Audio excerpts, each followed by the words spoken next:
All right, on this episode of MMA Canada Radio, very excited to be talking to an individual competing on March the 16th, which goes down at BTC 23 Revolution.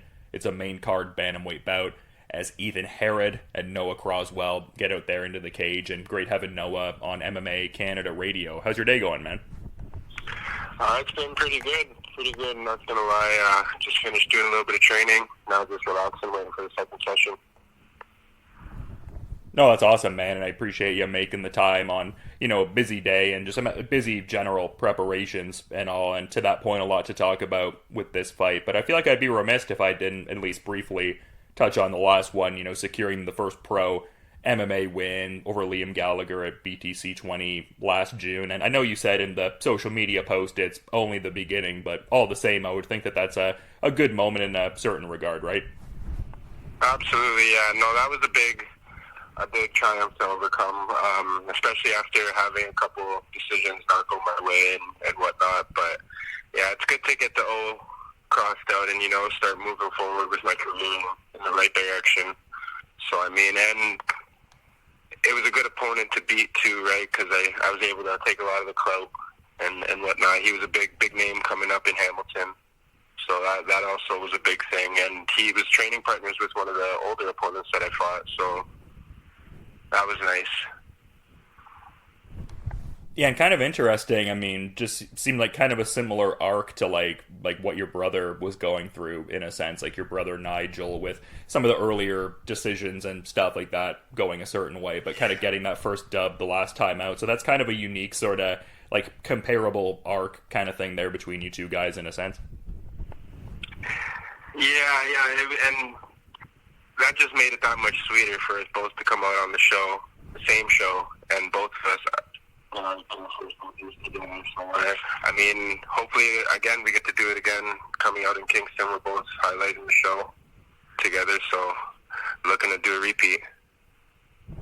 Yeah, and I was going to ask about that because I did notice you guys are also on this same card, and I've talked to different sibling fighter duos over the years, and it seems like the sentiment can kind of vary a little bit. I feel like I almost know the answer here, but just kind of thought to, I guess, get into it a little bit with you, because, like, for instance, I've spoken to the Laramies before, and I feel like TJ has a certain, like, oh, yeah, it's like I'd rather kind of, I don't know, focus on my own situation, or just to say, like, both of the brothers almost have, like, a different idea of it, like, I'd almost rather not have the background focus of my brother on the card, or even, like, the Pettis brothers, similar kind of regard, but it seems like you guys really get motivated by being on the same card. Is that a fair way to characterize that dynamic? Yeah, absolutely. We train with each other all the time, right? So it puts us mostly into our comfort zone when we're there together, doing that stuff together, and it's better for the people, right? It puts on a better storyline, puts on a better show, everything like that. It's just something we've always done since we were younger too, right? So we've always been kind of on the same page. We fight, our stylistics are really very similar. So we know what each other is good at. We know what each other needs to work on. And we've always really been there for each other when it comes to that kind of stuff. So it just helps us motivate and push us even further into what we're doing. Yeah, for sure. And you were talking about training with your brother lately. I've been seeing he was kind of out in like that Stony Creek area getting in work. Is that like predominantly where you're at? Because I saw like a few years ago, you were getting in that Toronto top team work. But are you more like, I guess, like Niagara region, like Hamilton surrounding area, that sort of thing? Yeah. We're located more so Hamilton. We do kind of dabble out in Toronto as much as we can. It's very, very hard with the commuting and everything like that going on. But, mainly been located out of House of Champions and Soy Dogs MMA. Soy Dogs, I don't know if you know Dennis Purick, but he fights on one championship, and he ended up venturing out from House of Champions to open up his own gym. And so I've been there ever since he started doing that as well, and it's been nothing but the best. Yeah, you talk about like such people of such pedigrees, right? Like a one championship alumni there. Like there's UFC fighters out of House of Champions and stuff like that. It must really help your career trajectory and really inform where you're looking to go and all. Absolutely, yeah. Just surrounding yourself around the right people, people who are on the same path as you, doing all that kind of stuff. It motivates you more, and it puts you into the right mindset of where you want to really be, and do you really want this? So I love it, and it pushes me harder. Yeah, no, love to hear that, man. And just, yeah, it's so cool to follow along with the progression and stuff like that. And to that point, the next chapter of that story unfurling pretty soon, I guess, like in talking about your next opponent, because I feel like this is another thing that some fighters can kind of be one way or the other about. And as far as like some fighters really seem to enjoy getting like super heavy into, you know, studying their opponent, whereas some don't want to, I guess, get too preoccupied with what the opponent is going to do and try to implement their own game plan more so. Where are you at in that binary? I'm kind of setting there. Well, it's always good to kind of have a little bit of an understanding of what your opponent's capable of and what their favorite things are to do. But, I mean, you got to go out there and you got to fight your own fight. If you're consumed in worrying about what the other person's going to do the whole time, you're going to allow them to do whatever they like, right? So I'm going in there, mindset is fight my fight, bring him into my world, and take it to him personally. I don't think he's going to be ready for the pressure. I'm going to be bringing a different type of game, so I just hope he's ready for it. Yeah, I was going to say, is that like specifically oriented to a strategy you presumably want to keep secret, or are we talking about like some new tools added to the game that you're really excited to show off in a sense? Well, there's always new tools that I'm working on. I've been very, very hard on my wrestling, harping on that, making sure that's polished, because I grew up naturally doing striking, kickboxing, and stuff like that, so I've always been comfortable on my feet. But making sure, like, I'm sure you could see in all my fights, like, my progression in my wrestling has always been getting better and better, so I make it a very good point to make sure that my ground game is solid, so that way I can take the fight wherever I would like to go. But yeah, I have a couple new tricks on my sleeve that I have prepared for the fight day.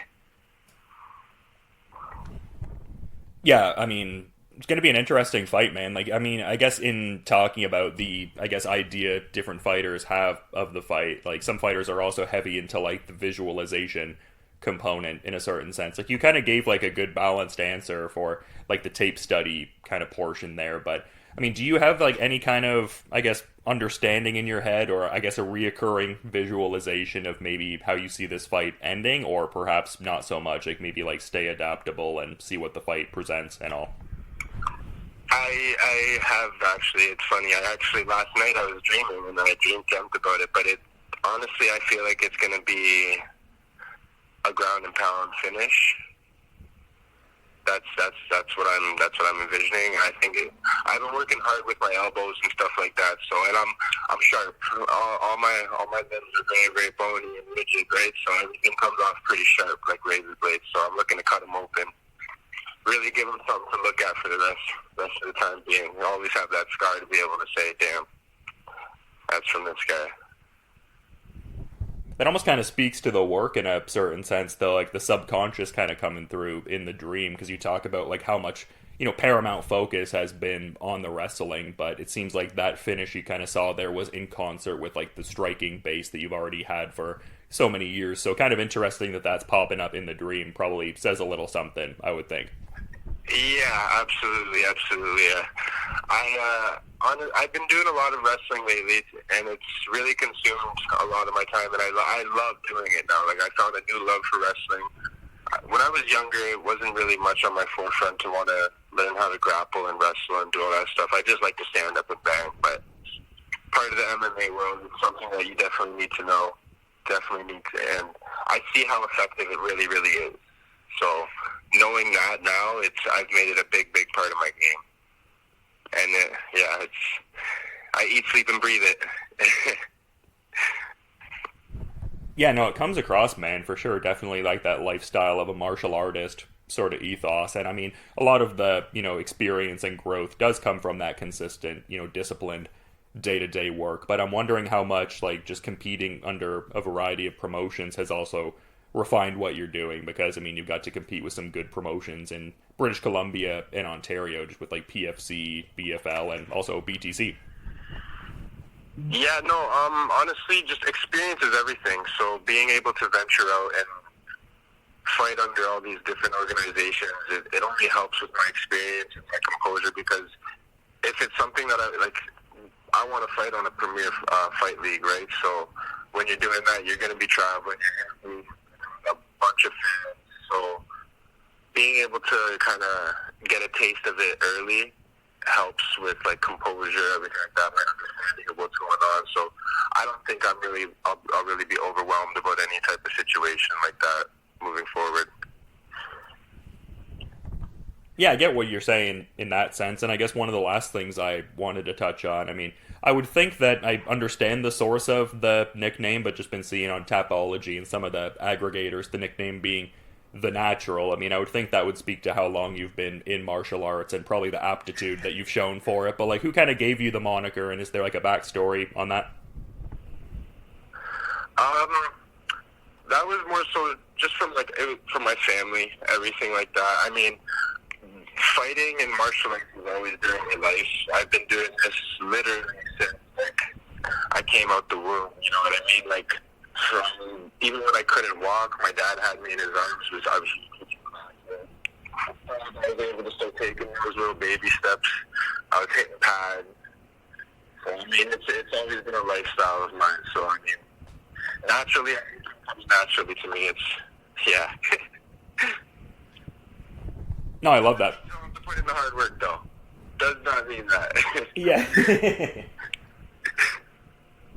Yeah, no, I mean, that's the perfect combination, I would think, like the natural aptitude, but also knowing you got to show up every day and be consistent with it. So, yeah, I love to hear that, man. But like I was kind of saying before, definitely do want to be mindful of your time and schedule, and just really appreciate you coming on MMA Canada Radio, Noah. But in saying that, I'm wondering if maybe there's a final parting thought you wanted to add as we're kind of wrapping things up here, man.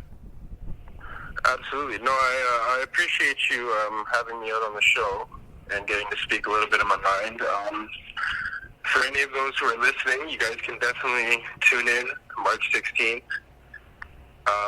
It'll be in Kingston, but it'll also be streamed live. Make sure you're not missing this show, because I know I'm ready to put on a show for everyone, and there's definitely going to be blood, so you're going to want to see it.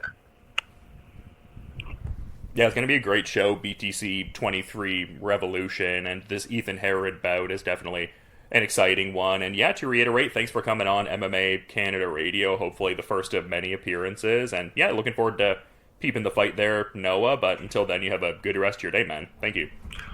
Absolutely. Thank you very much. And I do look forward to talking to you after the win.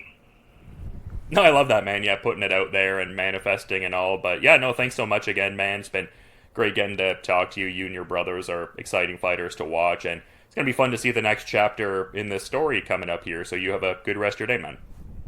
Yes, sir. Thank you very much. You too.